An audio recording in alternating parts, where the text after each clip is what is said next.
ॐ अज्ञानतिमिरान्ध्यास्य ज्ञानाञ्जनशलाकया चक्षुरुन्मीलितं येन तस्मै श्रीगुरवे नमः। नमः विष्णुपादाय कृष्णपृष्ठाय भूतले श्रीमते भक्तिवेदान्त स्वामिनिति नामिने। नमस्ते सारस्वते देवे गौरवाणी प्रचारिणे निर्विशेष शून्यवादी पाश्चात्य देशतारिणे मूकं करोति वाचालं पङ्गुर्लङ्घयते गिरिं यत्कृपा तमहं वन्दे श्रीगुरौ दीनतारिणं परमानन्दमाधवं श्रीचैतन्य ईश्वरम् वाञ्छाकल्पतरुभ्यश्च कृपा सिन्धुभ्यो एव च पतितानां पावनेभ्यो वैष्णवेभ्यो नमो नमः। हरे कृष्णा। সকলকে সান্ধ্যকালীন হরিকথায় স্বাগত। তো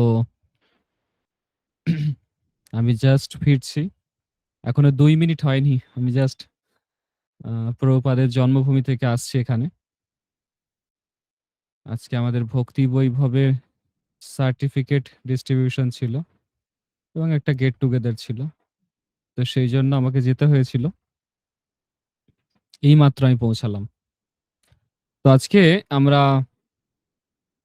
ভগবান জগন্নাথের বিষয়ে যে আলোচনা চলছিল সেটা আর একটু করার চেষ্টা করব। তবে হয়তো আজকে বেশিক্ষণ ক্লাস দিতে পারবো না, কারণ আমি খুব টায়ার্ড আজকে। কয়েকটা লীলা বলবো। তো প্রথমে আমরা আজকে শুরু করব। একজন বিশেষ ভক্ত ছিলেন জগন্নাথের, তার নাম হচ্ছে লালবেগ। জানেন আপনারা লালবেগ? লালবেগের ছেলে শালবেগ। আপনারা শ্রী শ্রীমৎ ভক্তি পুরুষোত্তম সাই মহারাজের একটি বই রয়েছে, বইটির নাম হচ্ছে শ্রী জগন্নাথ। বুঝতে পেরেছেন? সেই বইয়েতে এই শালবেগের ঘটনা আসে। এই শালবেগ অ্যাকচুয়ালি একজন মুসলিম ছিলেন। শুনে অবাক লাগছে তো, যে মুসলিম কি করে জগন্নাথের ভক্ত হয়। হ্যাঁ, কিন্তু জগন্নাথের এরকম অনেক ধর্মের লোক ভক্ত আছে। আমি বলছিলাম না একবার যে লর্ড কার্জন বলে একজন ছিলেন, লর্ড কার্জন। আমি জানি না এই লীলাটা আপনাদের বলেছি কিনি। লর্ড কার্জন একজন ছিলেন। তো সেই সময় পিলগ্রিম ট্যাক্স ছিল। পিলগ্রিম ট্যাক্স মানে জানেন? সেটা হচ্ছে যারা ভিজিটার্স, যারা তীর্থযাত্রী, তাদের থেকে ট্যাক্স নেওয়া হতো। ব্রিটিশ সরকার এই বিষয়টা চালু করেছিল। ব্রিটিশ সরকার শুধুমাত্র ভারতবর্ষ থেকে লুটপাট করেছে। হ্যাঁ, তো লর্ড কার্জন, তার উপর দায়িত্ব ছিল যে উড়িষ্যাতে যত তীর্থযাত্রী আসে, পুরীতে যত তীর্থযাত্রী আসে, তাদের উপর ট্যাক্স লাগাতে হবে। আর সেই ট্যাক্সের টাকা পুরো ইস্ট ইন্ডিয়া কোম্পানি সে নিয়ে নেবে, ব্রিটিশ সরকার নিয়ে নেবে। কিন্তু এই যে লর্ড কার্জন, তিনি জগন্নাথকে দেখে এত অভিভূত হয়েছিলেন, এত তার হৃদয়ে মানে জায়গা করে নিয়েছিল জগন্নাথ, যে সেই যে ট্যাক্স তার 25% তিনি প্রথম মাসে পুরীর মন্দির কমিটিকে দিয়ে দিলেন। হ্যাঁ, তার পরের মাসে 50% যে কালেকশন সেটা দিয়ে দিলেন। তৃতীয় মাসে 75%, আর 4 নম্বর মাসে, চতুর্থ মাসে যতটা ট্যাক্স উঠতো পুরোটাই মন্দির কমিটিকে লর্ড কার্জন দিয়ে দিতেন। এবং লর্ড কার্জন তিনি যতদিন বেঁচে ছিলেন, জগন্নাথের রথযাত্রায় যত কাপড় দরকার হয় উনি ডোনেশন করতেন, স্পন্সর করতেন। উনি একজন ব্রিটিশ লোক। হ্যাঁ, উনি কিন্তু জগন্নাথকে এত ভালোবাসতেন। ওনাকে ইংল্যান্ডের রানী, তৎকালীন ইংল্যান্ডের রানী, নাম বলছি না, তিনি চিঠি লিখেছিলেন যে জগন্নাথ পুরীর মাথায় যে নীল চক্র আছে, সুদর্শন চক্র, সেটাকে নামিয়ে দাও, আর সেখানে প্লাস চিহ্ন বসিয়ে দাও। প্লাস চিহ্ন কোথা থাকে জানেন তো? যারা খ্রিস্টান ধর্মাবলম্বী হয় তারা এই প্লাস চিহ্ন ব্যবহার করে। দেখেছেন আপনারা? তো তখনকার ইংল্যান্ডের রানী তিনি লর্ড কার্জনকে বলেছিলেন যে, "পুরীর মাথায় যে চক্রটা আছে ওটা নামিয়ে দাও আর ওখানে একটা প্লাস চিহ্ন লাগিয়ে দাও।" কিন্তু তিনি বলেছিলেন, "না, আমি এখানকার স্থানীয় মানুষদের কোন রকম অসুবিধা করব না। আ এখানকার সংস্কৃতি, এখানকার নিয়ম নিষ্ঠা এগুলোর উপর আমি কোন রকম জোর জবরদস্তি করব না, কোন রকম অত্যাচার করব না।" লর্ড কার্জন এতটাই জগন্নাথকে ভালোবেসে ফেলেছিলেন। আ ব্রিটিশ হওয়া সত্ত্বেও। আর এই যে শালবেগ এর কথা বলছি, এই শালবেগ তিনি মুসলিম ছিলেন। তার মা তৎকালীন সময়ে এই উড়িষ্যারই একজন রমণী, তার ছোটবেলায় অনেক ছোটবেলায় স্বামী মারা যায়। বিধবা ছিলেন। তো একবার লালবেগ বলে একজন মুসলিম ব্যক্তি যুদ্ধ করতে, করতে ফেরার সময় এই মাতাজিকে হরণ করে নিয়ে চলে যায়। আ অ্যাকচুয়ালি আছে এরকম একটু ওদের মানে কি বলবো আর। তো কার স্ত্রী দেখার দরকার নেই, কাদের বাড়ির বউ, কি পরিচয় কিছু জানার দরকার নেই। তুলে নিয়ে চলে গেছে। হরণ করে নিয়ে রাবণের মতো। এবার তাকে বিবাহ করেছে। তার গর্ভে একটা সন্তান হয়েছে যার নাম হচ্ছে শালবেগ। বুঝতে পেরেছেন? যেহেতু মহিলাটি হিন্দু ছিল এবং সে ছোটবেলা থেকে জগন্নাথের ভক্ত ছিল, তার যে ছেলে, তার যে ছেলে শালবেগ তাকে ছোটবেলা থেকে তিনি জগন্নাথের লীলা শোনাতেন। জগন্নাথ কিভাবে আবির্ভূত হলেন, জগন্নাথের চোখগুলো কেন বড়, বড়, জগন্নাথের কেন হাতগুলো সামনের দিকে এগিয়ে রেখেছে, হ্যাঁ? বাড়িয়ে রেখেছে। জগন্নাথের কেন পা নেই? জগন্নাথের বিষয় সমস্ত লীলা তার মা তাকে ছোটবেলা থেকে শোনাতেন। আপনাদেরও করা উচিত। আপনাদের বাড়িতে যত বাচ্চা ছেলে আছে বা মেয়ে আছে, সন্তান-সন্ততি বা নাতি-পুতি আছে তাদেরকে সবসময় ভগবানের কথা শোনাবেন। বুঝতে পেরেছেন? তবে তারা ভক্ত হবে। তো যখন তাকে হরণ করে নিয়ে চলে গেল, আ তারা বসবাস করত দিল্লিতে। বুঝতে পেরেছেন? দিল্লিতে। তো তার মা তাকে ছোটবেলা থেকে এরকম গল্প শোনাতো। একবার কি হয়েছে বাবার সঙ্গে যুদ্ধ করতে গিয়ে অনেক ক্ষতবিক্ষত অবস্থায় প্রাণ বাঁচিয়ে ফিরে এসেছে শালবেগ। সারা শরীরে রক্তপাত হয়ে গেছে, রক্ত ঝরছে, ক্ষতবিক্ষত হয়ে গেছে। তখন শালবেগ অনেক কষ্ট পাচ্ছে। সেই সময় তার মা তাকে বললেন যে, "তুমি ভগবান জগন্নাথের কাছে প্রার্থনা করো, উনি তোমাকে সুস্থ করে দেবেন।" তো ভগবান জগন্নাথের কাছে প্রার্থনা করেছিলেন। আর ২-১ দিনের মধ্যেই তিনি পূর্ণরূপে সুস্থ হয়ে উঠেছিলেন। বুঝতে পেরেছেন? সেই থেকে শালবেগের জগন্নাথের প্রতি নিষ্ঠা, দৃঢ়তা এবং ভালোবাসা আরো বেড়ে গিয়েছিল। মুসলিম হওয়ার পরেও তিনি দেখুন জগন্নাথকে কত ভালোবেসে ফেলেছিলেন। এবং দিল্লি থেকে তিনি চলে গেলেন বৃন্দাবন। দিল্লি থেকে বৃন্দাবন তো বেশি দূরে নয়। তিনি চলে গেলেন বৃন্দাবনে। তো বৃন্দাবনে গিয়ে তিনি সুন্দর, সুন্দর অনেক কবিতা লিখেছিলেন, গান লিখেছিলেন। তারপরে তিনি বৃন্দাবন থেকে পুরীর উদ্দেশ্যে রওনা দেন। যে জগন্নাথ উড়িষ্যাতে আছে। পুরী, পুরী নামক একটা জায়গা আছে শ্রীক্ষেত্র, শঙ্খক্ষেত্র। সেইখানে জগন্নাথ রয়েছে। সেখানে রথযাত্রায় আমি যাব। তো জগন্নাথ পুরীতে আসতে গেলে বৃন্দাবন থেকে পায়ে হেঁটে অনেক সময় লাগবে। অনেক সময় লাগবে। প্রায় ৩ মাস। অনেক সময় লাগবে। বুঝতে পেরেছেন? তো আপনারা তো জানেন যে মাধবেন্দ্র পুরী তিনি গোপালের জন্য চন্দন আনতে এসেছিলেন। হ্যাঁ? কত সময় লেগেছিল? প্রায় ৩ মাস। তো শালবেগ হাঁটা শুরু করেছে, হেঁটে, হেঁটে আসছেন। কিন্তু তার মনে হচ্ছে যে আমি যেতে, যেতে রথযাত্রা শেষ হয়ে যাবে। তো তিনি খুব সুন্দর কীর্তন করছেন, গান করছেন, ভগবানের কাছে প্রার্থনা করছেন, "জগন্নাথ তুমি রথের উপরেই বসে থাকবে। আ কারণ আমি তো পুরীর মন্দিরের ভেতর ঢুকতে পারব না তোমাকে দর্শন করার জন্য। তো তুমি রথের উপরেই বসে থাকবে, আমি গিয়ে তোমাকে দর্শন করব। তুমি যেন মন্দিরের ভেতরে ঢুকে যেও না।"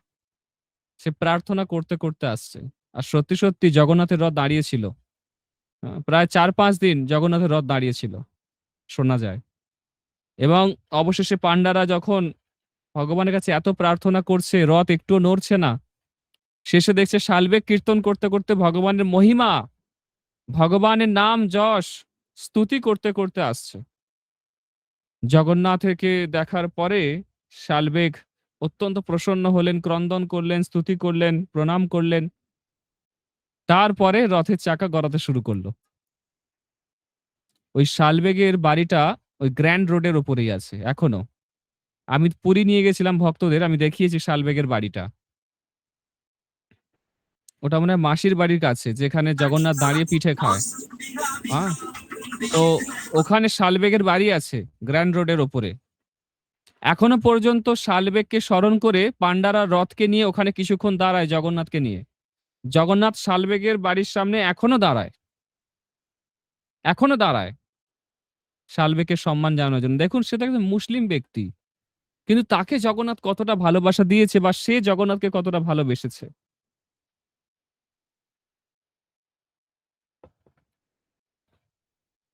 এরকম আমরা দেখতে পাই দাসিয়া বাউরি বা দাসিয়া বাউরি অনেকে বলে। সে একজন তাঁতি ছিল। তাঁতি, সামান্য তাঁতি। তাঁতি মানে সে কাপড় বানায়। কাপড় বানায়, কাপড় বিক্রি করে, সংসার চলে। অত্যন্ত গরিব। হ্যাঁ? তো সে জগন্নাথকে অত্যন্ত ভালোবেসে ফেলেছিল। শোনা যায় একবার সে একটা কাপড় বানিয়েছিল। কাপড়টা হচ্ছে রেশমের কাপড়। অনেক দামি কাপড় বানিয়েছিল একটা। এবং সেই কাপড়টা যখন বাজারে বিক্রি করতে যায়, সে দেখে একজনের গাছে একটা অনেক বড় সাইজের একটা নারকেল হয়ে আছে।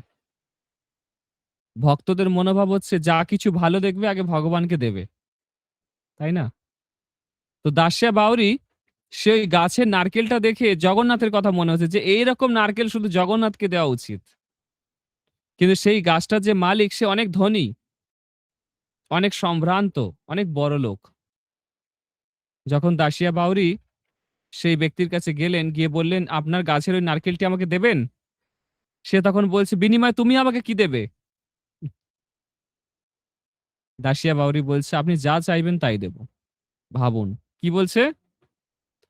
"যা চাইবেন তাই দেব।" এটা বলেনি যে যত দাম হয় দেব। আমরা হলে কি বলতাম? যা দাম হয় দেব। কিন্তু দাসিয়া বাউরি কি বলছে? "যা চাইবেন দেব। বিনিময়ে যা চাইবেন।" হ্যাঁ? কি চেয়েছে জানেন? বলছে, "তোমার কাছে ওই যে রেশমের শাড়িটা আছে ওটা আমাকে দিয়ে দাও। আর নারকেলটা নিয়ে যাও।" এখনো কি কোনো মানুষ এই বর্তমান যে দিনকাল, এখনো কি কোনো মানুষ একটা শাড়ির বিনিময়ে একটা নারকেল দেবে? হ্যাঁ? একটা শাড়ি কত দাম? ৳১,০০০, ৳১,৫০০ দাম হবে। আর একটা নারকেলের কত দাম? খুব জোর ৳৫০। হ্যাঁ? তা একটা নারকেলের বিনিময়ে একটা শাড়ি, এটা তো অবাক কর বিষয়। তাও আবার রেশমের শাড়ি। অনেক দামি শাড়ি। কিন্তু দাসিয়া বাউরি কি করল? শাড়িটা দিয়ে দিলেন আর নারকেলটা নিয়ে এলেন। বুঝতে পেরেছেন? নারকেলটা নিয়ে তিনি পুরীতে এসেছিলেন। পুরীতে এসে তাকে তো মন্দিরের ভেতরে ঢুকতে দিত না। কারণ তৎকালীন সময়ে অনেক জাতির মানুষকেই পুরীর মন্দিরের ভেতরে ঢুকতে দিত না। কারণ তারা এমন কিছু কাজকর্ম করত যেটা তৎকালীন সময়ে খুব একটা ভালো চোখে দেখা হতো না।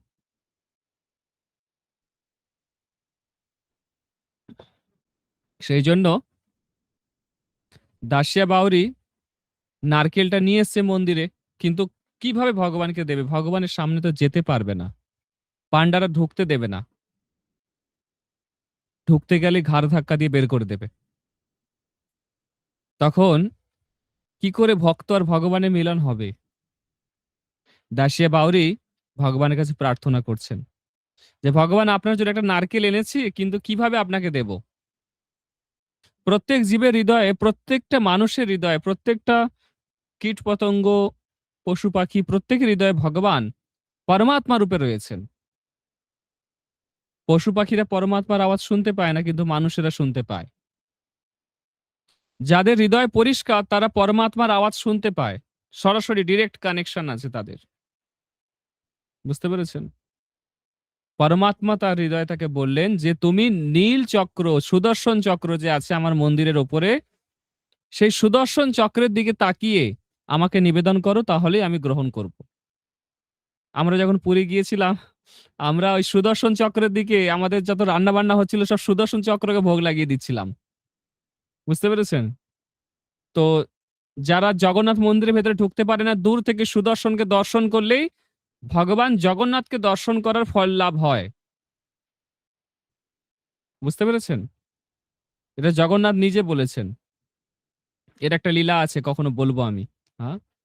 তো জগন্নাথ এই যে দাসিয়া বাউরি, ইনি যখন নারকেলটা দুহাতে তুলে সুদর্শন চক্রের দিকে তুললেন আর বললেন, হে জগন্নাথ, কৃপা করে এই অধম ভক্তের নিয়ে আসা উপহার গ্রহণ করুন। কোন ভক্ত যদি কখনো প্রেম ভক্তি দিয়ে ভগবানকে কিছু দেয়, ভগবান অবশ্যই গ্রহণ করে, অবশ্যই গ্রহণ করে। তখন জগন্নাথ কি করলেন জানেন? ওনার হাত থেকে সরাসরি নারকেলটা উধাও হয়ে গেল, ভ্যানিশ হয়ে গেল। আর পান্ডারা দেখে তো অবাক। পান্ডারা ভাবছে, "এ কি, এটা কি কোনো ব্ল্যাক ম্যাজিক নাকি? এ নিশ্চয়ই তন্ত্রবিদ্যা জানে বা কোনো ম্যাজিশিয়ান, কোনো জাদুকর এখানে ভেলকিবাজি দেখাচ্ছে।" তো পান্ডারা তুচ্ছ-তাচ্ছিল্য করে, অপমান করে তাড়িয়ে দেয়। কিছুদিন পরে এই দাসিয়া বাউরি কিছু ভালো, ভালো আম দেখেছে, আম। জ্যৈষ্ঠ মাসে জামাই ষষ্ঠীর সময় যে আম ওঠে না খুব সুন্দর, সুন্দর। আ আলফানজো, তারপরে কি বলে যেন? মধুকুলি, আ তারপরে হচ্ছে কি আরো হিমসাগর, হ্যাঁ? আরো অনেক কিছু আছে নাকি? সাক্ষী গোপাল? তুমি জামাই ষষ্ঠী করেছো? অনেক প্রকার সুন্দর, সুন্দর, হ্যাঁ? ফজলি, এই সমস্ত অনেক প্রকার আম আছে। তো দাসিয়া বাউরি একদিন বাজার করতে গিয়ে খুব সুন্দর, সুন্দর আম দেখে জগন্নাথের কথা মনে হয়েছে যে জগন্নাথকে যদি আমি এই আমগুলো দিতে পারতাম, কত সুন্দর হতো। এটা হচ্ছে ভক্তের বৈশিষ্ট্য। যদি ভগবানের জন্য, মানে যে স্থাবর জঙ্গম দেখি না দেখি তার মূর্তি, সর্বত্র হয় তার ইষ্টদেব স্ফূর্তি। বুঝতে পেরেছেন?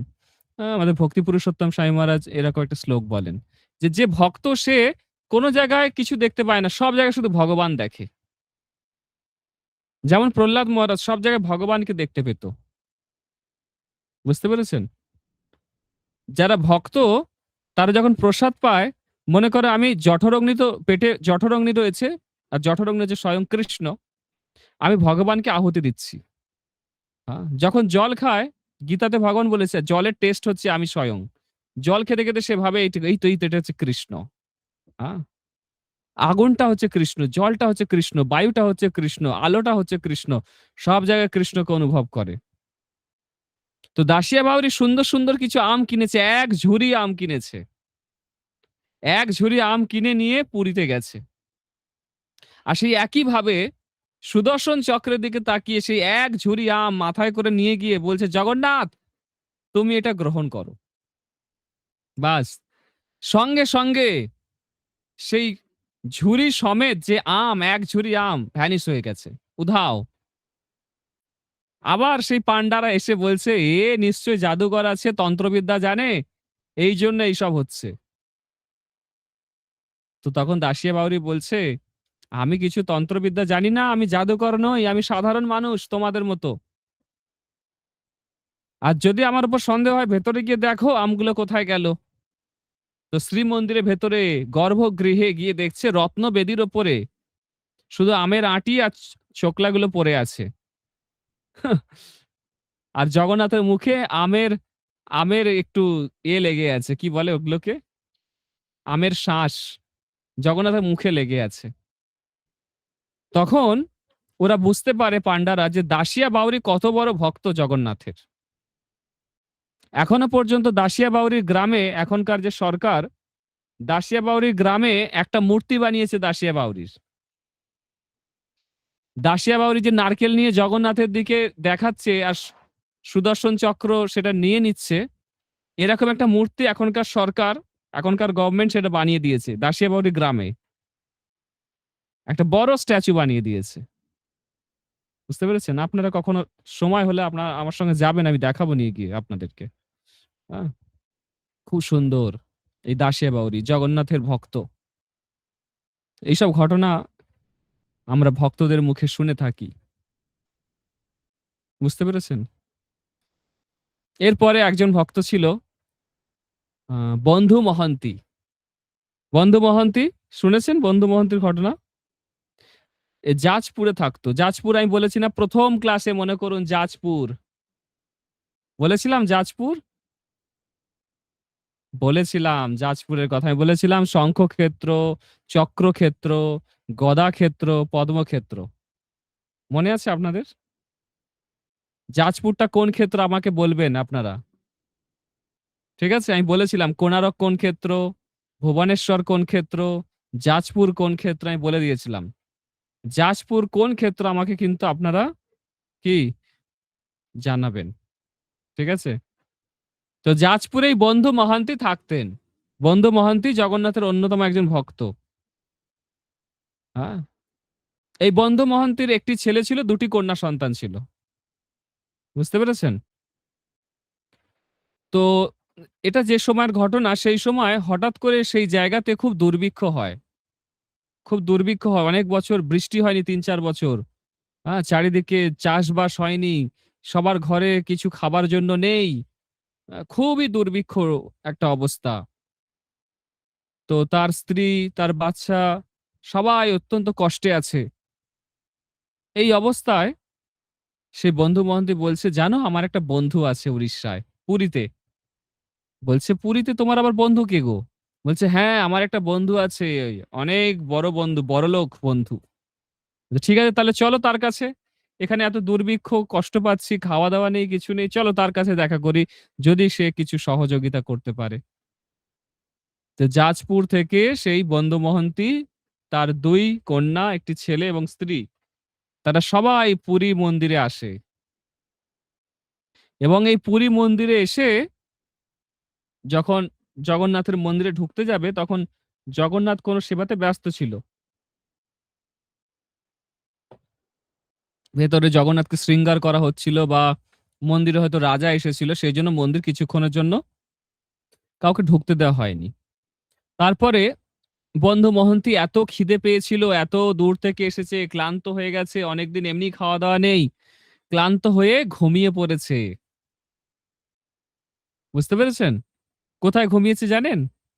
যেখানে জগন্নাথের রান্নাঘরটা আছে তার পিছন দিকে। জগন্নাথের ওই রান্নার পরে ফ্যান পরে, কিছু অন্ন পরে, আনন্দবাজারে ফেলে দেওয়া প্রসাদ দেখছে ওখান থেকে যদি কিছু পাওয়া যায়। হ্যাঁ? তো না পেয়ে সে শুয়ে পড়ে, ঘুমিয়ে পড়ে। তারপরে জগন্নাথ একজন ব্রাহ্মণের ছদ্মবেশে এসে তার নিজের যে সোনার থালাটায় খান জগন্নাথ, সেই সোনার থালায় করে অনেক প্রসাদ নিয়ে এসে ডাকছে, "বন্ধু মহন্তী, ও বন্ধু মহন্তী।"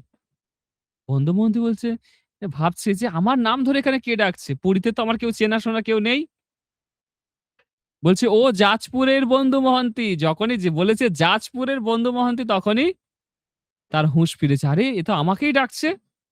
তখন চোখ খুলে দেখছে একজন ব্রাহ্মণ বড় একটা সোনার থালাতে অনেক প্রসাদ নিয়ে এসেছে। বলছে, "শোনো, তুমি এইসব প্রসাদ পরিবারের সঙ্গে খেয়ে নাও। তোমার ছেলে, মেয়ে, তোমার স্ত্রী সবাই না খেয়ে আছে তো অনেকদিন ধরে, তুমি খেয়ে নাও।" বলছে, "তুমি কি করে জানলে?" বলছে, "তোমার বন্ধু পাঠিয়েছে।" বলছে, "আমার তো কোনো বন্ধু নেই।" বলছে, "আছে, আছে। তোমার বন্ধু আছে একজন, সে পাঠিয়েছে। তো তুমি খেয়ে নাও। আর থালাটা তোমার কাছেই রেখে দিও।" তো খেয়েছে, খাওয়া-দাওয়া করে ওই থালাটা নিজের কাছেই রেখে দিয়েছে। খেয়ে ঘুমিয়ে পড়েছে। পেটে অন্ন পড়লে যেমন ঘুম পায় না? ঘুমিয়ে পড়েছে। এমনি এত দূর থেকে এসছিল। তো ঘুমিয়ে পড়েছে আর সকালবেলায় হুলুস-তুলুস কাণ্ড শ্রীমন্দিরে। কোথাও জগন্নাথের সোনার থালা আর খুঁজে পাওয়া যাচ্ছে না। রূপোর থালা নয়, স্টিলের থালা, সিলভারের থালা নয়, পিতলের থালা নয়, সোনার থালা। আর জগন্নাথের থালা তো আমাদের মতো ছোট A4 সাইজের প্লেট নয়। হ্যাঁ? আর জগন্নাথের থালা কত বড়? অনেক বড়, বিশাল বড় থালা। হ্যাঁ? বুঝতে পেরেছেন? জগন্নাথ ৫৬ ভোগ গ্রহণ করে। তো জগন্নাথের থালাটা কোথাও খুঁজে পাওয়া যাচ্ছে না। সবাই বলছে চুরি হয়ে গেছে। চারিদিকে পান্ডারা খোঁজাখুঁজি করছে, খোঁজাখুঁজি করছে। অবশেষে একটা পান্ডা দেখে কিছু লোক রান্নাঘরের পিছনে ঘুমাচ্ছে। আর তার কাপড়ের ব্যাগের ভেতর থেকে না একটা জিনিস চকচক করছে সূর্যের আলো পড়ে। গিয়ে তাকে ধরেছে। দেখছে ওর কাছেই বড় একটা সোনার থালা, জগন্নাথের থালাটা ওর কাছেই রয়েছে। চোর, চোর বলে বন্ধু মহান্তিকে ধরে বেধড়ক পেটানি। খুব মারধর করেছে। সবাই অনেক মেরেছে। মেরে একদম রক্ত বের করে দিয়েছে। দিয়ে রাজার কাছে নালিশ করে জেলে ভরে দিয়েছে। জগন্নাথ রাতের বেলা স্বপ্নে রাজাকে করেছে, স্বপ্ন দিয়েছে। রাজাকে বলছে, "তোমার এত বড় সাহস!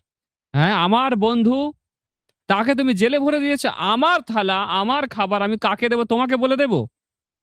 হ্যাঁ? কালকে সকালবেলা ওকে ওকে না কালকে সকাল না এক্ষুনি তুমি ওকে গিয়ে ছাড়ো। হ্যাঁ? তুমি এখনই উঠে যাও, গিয়ে ওকে জেল থেকে ছাড়ো। ওর জন্য বাড়ি করে দাও আমার মন্দিরের পাশে। আর ওর প্রতিদিনের খাবার-দাবারের ব্যবস্থা করো।" জগন্নাথ বলে দিল। ব্যাস ঘুম থেকে উঠেই দৌড়ে একদম পালঙ্ক থেকে লাফ দিয়ে নিচে নেমে দৌড়েছে একদম মানে যেখানে কারাগার রয়েছে সেখানে। তাকে সেই কারাগার থেকে মুক্ত করে দিয়ে তাকে প্রণাম করে তার কাছে ক্ষমা চাইলো। একদম হাতির পিঠে চাপিয়ে স্বর্ণ আভূষণ দিয়ে তাকে সুসজ্জিত করে, হ্যাঁ?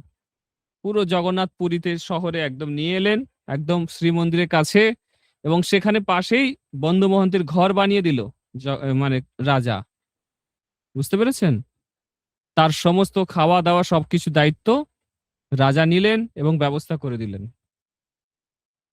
জগন্নাথ হচ্ছে এত পতিত পাবন, এতটাই কৃপালু। কিছুদিন আগে তো আমি একটা শুনছিলাম যে একটা ছেলে অনেকদিন ধরে কোমায় চলে গেছে। কোনো সাড়া শব্দ পাচ্ছে না। চিকিৎসকেরা তাকে সুস্থ করতে পারছে না। তার বাবা তাকে নিয়ে চলে এসছে পুরীতে। যে জগন্নাথের সামনে আমার ছেলে মরলে মরবে, বাঁচলে বাঁচবে। জগন্নাথের যা ইচ্ছা। একটুও সাড়া পাওয়া যাচ্ছিল না। অবশেষে দেখছে ছেলেটা পা নাড়ছে, হাত নাড়ছে। আস্তে, আস্তে জ্ঞান ফিরে আসছে। বুঝতে পেরেছেন? সত্যি ঘটনা, কিছুদিন আগে নিউজ চ্যানেলেই দেখাচ্ছিল। হ্যাঁ? এসব ঠাকুমার ঝুলির গল্প নয়, সত্যি কথা। হ্যাঁ? জগন্নাথ হচ্ছে পতিত পাবন। আপনারা জানেন না, ব্রহ্মা যখন সৃষ্টি করেছিল এই জগৎ, ব্রহ্মার তো দায়িত্ব ছিল এই জগতে জীব সৃষ্টি করার। যখন ৮৪ লক্ষ জনির সমস্ত জীবেদের তৈরি করছেন উনি, তখন ব্রহ্মার হৃদয়ে একবার কষ্ট হয়েছিল অনেক। সে ভাবছে এই জড় জগতে আমি এত জীব সৃষ্টি করছি, কিন্তু এই জগতে ৩ টে গুণ আছে, মায়া আছে। এই জগতে সবাই এত কষ্টে থাকবে, এত যন্ত্রণা পাবে। হ্যাঁ? আদি দৈবিক, আদি ভৌতিক, আদি আত্মিক ৩ রকম কষ্ট আছে। শরীরের যন্ত্রণা আছে, মানসিক কষ্ট আছে। হ্যাঁ? তারপরে দৈবী এই সমস্ত ঝড়, তুফান, সাইক্লোন এসব আছে। কত রকম কষ্ট আছে। জীবেরা কত কষ্ট পাবে। কি করে এরা উদ্ধার পাবে? ব্রহ্মা এই ভেবে তপস্যা করতে শুরু করে। ঘোর তপস্যা। সাক্ষাৎ ভগবান তার সামনে প্রকট হন। বলে, "ব্রহ্মা তুমি কোনো চিন্তা করো না। আমি তোমার আয়ুর অর্ধেক সময় নীলমাধব রূপে আমি হ্যাঁ, নীলকন্দরে অবস্থান করব। আর তোমার ৫০ বছর হয়ে যাওয়ার পর আমি দারুব্রহ্ম জগন্নাথ রূপে নীলাচলে শঙ্খক্ষেত্রে পুরীতে আমি আবির্ভূত হব।" হ্যাঁ, ভগবান বললেন ব্রহ্মাকে। বলছে, "আমার এই যে পুরী ধাম এটা নিত্য, এটা সময়ও নষ্ট হয় না, জলমগ্ন হয় না।" তো ব্রহ্মা সেই জায়গাটা খুঁজতে খুঁজতে নীলাচলে এসেছিলেন। এসে দেখলেন তিনি একটা কল্পবৃক্ষের নিচে, অশ্বত্থ গাছের নিচে একটা স্বর্ণ সিংহাসনে রত্নবেদীর উপর লক্ষ্মী নারায়ণ বসে আছে। হ্যাঁ, এবং ভগবান নারায়ণ বললেন যে, "তুমি কোনো চিন্তা করো না। তোমার ৫০ বছর অতিবাহিত হলে সমগ্র জগৎবাসীকে উদ্ধার করার জন্য আমি আসব। আর তারা শুধুমাত্র আমার দর্শন পেয়ে উদ্ধার হয়ে যাবে। তাদের আর পুনর্জন্ম হবে না। তাদের মাতৃগর্ভে প্রবেশ করতে হবে না।" স্বয়ং ভগবান এই কথা ব্রহ্মাকে বলেছিলেন। সেই জন্য ভগবান জগন্নাথ রূপে এই জগতে প্রকট হয়েছিলেন। শুধু মুসলিম নয়, আপনাদের তো বললাম যে ব্রিটিশ যারা ইংল্যান্ড থেকে এসেছিল, তারা পর্যন্ত জগন্নাথের প্রেমে পড়ে গেছিল। লর্ড কার্জনের কথা বললাম, বিটেলস এর কথা বলেছিলাম যিনি ফ্রান্স থেকে এসেছিল। হ্যাঁ, ক্যাপ্টেন বিটেলস এর কথা বলেছি আমি গত ক্লাসে। ক্যাপ্টেন বিটেলস যে পন্ডিচেরি যাচ্ছিল, হ্যাঁ, তার জাহাজ থেমে গেছিল, জগন্নাথের কাছে প্রার্থনা করে জাহাজ আবার চলতে শুরু করলো। আর সে একটা বড় ঘন্টা এনে দিয়েছিল, জগন্নাথকে গিফট করেছিল। তো তারা দেখুন ফ্রান্স থেকে এসছে, ইংল্যান্ড থেকে এসছে। আপনারা জানেন না, জানলে অবাক হবেন, হিউয়েন সাং এর নাম শুনেছেন আপনারা? চীন থেকে এসেছিল হিউয়েন সাং। হিউয়েন সাং জগন্নাথকে অত্যন্ত ভালোবাসতো, প্রেমে পড়ে গেছিল জগন্নাথের, যিনি নালন্দায় পড়তে আসতেন, হিউয়েন সাং। জগন্নাথকে যখন বাইরে বের করা হয়, জগন্নাথের ছাতাগুলো দেখবেন চীনের ছাতা, চায়না ছাতা। হিউয়েন সাং নিজে হাতে বানিয়ে দিয়েছিল জগন্নাথকে, সেগুলো এখনো ব্যবহার করা হয়। হরে কৃষ্ণ। কি বুঝলেন? নতুন জিনিস জানতে পারলেন তো? হ্যাঁ, হিউয়েন সাং নিজে হাতে জগন্নাথের জন্য ছাতা বানিয়ে দিয়েছিল। সেই ছাতা জগন্নাথের কাছে এখনো আছে। জগন্নাথ এমন যে চাইনিজ ছাতা ব্যবহার করছে, কোন রাজকীয় ছাতা নয়। ও ছাতাটা দেখবেন জগন্নাথের কখনো। এইসব ঘটনা আপনারা কোথায় শুনতে পাবেন? হুম, আমাকে অনেক জায়গা থেকে রিসার্চ করে, অনেক পড়াশোনা করে খুব খুঁজে খুঁজে বের করতে হয়। হ্যাঁ, এই সব ঘটনা লেখা আছে মাদলা পঞ্জিকাতে। পূর্ণিমা থেকে পূর্ণিমা পর্যন্ত ওরা লেখে, লিখে সঙ্গে সঙ্গে মাটির তলায় চাপা দিয়ে রেখে দেয়। কারণ ব্রিটিশরা যখন এসেছিল, ব্রিটিশরা এইসব পঞ্জিকা অনেক নষ্ট করে দিয়েছে। তারা কি করেছিল, তাদের নিজেদের মতো করে এইসব প্রচার করতে শুরু করেছিল।